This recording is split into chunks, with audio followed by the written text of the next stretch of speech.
Sanibona bafethu uvane lo. Ngizonisukela nje kancane ngizokhuluma umdlali weOrlando Pirates. Umdlali lo weOrlando Pirates owasayina uJoseph Zimbawa. Mina ngimkhumbula kahle uJoseph Zimbawa is one of the coaches aseba icoach eOrlando Pirates ngaphambilini wawina iMCA Niti before wahambe. Yebo. So uJoseph Zimbawa ekumsayinweni kwakhe lo baba lo uOlisanda. Wamsayina le eNigeria, i-team yaseNigeria iyayidlala le. So esamsayina ke turns out kuyithi i-defender el-grand. But turns out ukuthi umjida we-defender el-grand elikwaziyo ukudlala.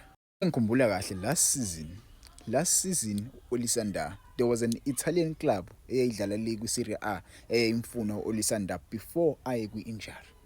Again kwakhe kwi-injury leyo club leyo yabheka away ekunegotiating Orlando Pirates ekumsayineni kwakhe uOlisanda because they wanted to sign him before abe ne-injury. Yebo mwase ubheke i-track record yakhe uOlisanda koOrlando Pirates umdlali vele lo osarandwe ama-injury. Not taking away ukuthi umjida uGrand uyakwazi ukudlala. Umjida is one of the best defenders esinawo la ku-Betway Premiership. Yebo me right ngempela uyambona. Akekho umuntu ongamthinta.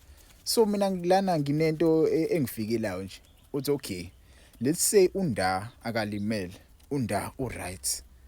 Yebo sekuphela isizini uNda right. Kufika i-team.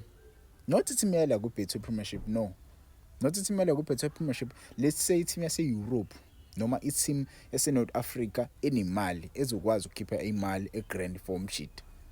Ba-offerisha uNda i-contract. Yebo mhlambe let's say bathi bafuna ukuthenga uNda for 40 meter. Ningavuma yena ukuthi Olisanda ajoine leyo club leyo ahambe koOrlando Pirates? Ningavuma yini? Mina angifuqa bafethu uNda ngimthanda impela, but I would allow iOrlando Pirates ukuthi imdayise Olisanda.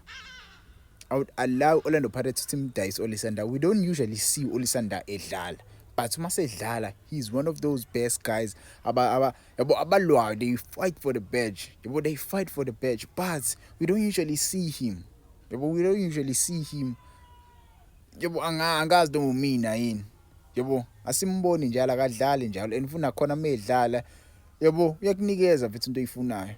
So umjida ngavuma mina ukuthi ahambe simdayise. Not saying njengoba ngimvumela ahambe asinawo abadlali. Yes, we do have ama players bafethu. We have players who are capable of ukufila isikhala lesi esingasala mengasahamba. Sinabo Mbokazi, sinabo Sibisi, sinabo Sesana, sinabo Thapelo Xhoki. We can sign another defender. Orlando Pirates are looking to sign a defender leStelis. They are interested in signing a Stelis defender uMoloyisane. Moloyisane bafethu lo odlala iKaizer Chiefs Seaside. Orlando Pirates ifuna ukusayina lo mjida lo.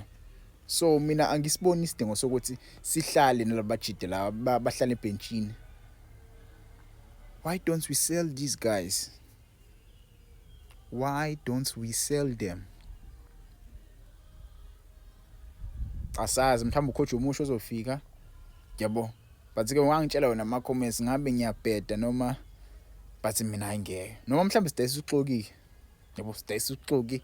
I know vele umayela bafethu umayela uzoyihambela nje umayela, but between uXhoki noMunda uba ungamdayisa. But mina I think it's now isona sikhathi leso ukuthi simdayise uOlisanda. Sona sikhathi nje leso simdayise uOlisanda. Umjida usedlalele kakhulu maningi ama-Cubs asesizile siwawini. Maningi ama-Cubs maningi. Mase ungitshela ukuthi mhlawumbe mase kuphela nje le season siyiwinile iChampions League sayiwina mhlawumbe iLeague neNedbank. I think it's time we sell the guy. And buy another players. Mhlawumbe bangeke basiza abangasiza bangahlali be-injured ngaso sonke isikhathi.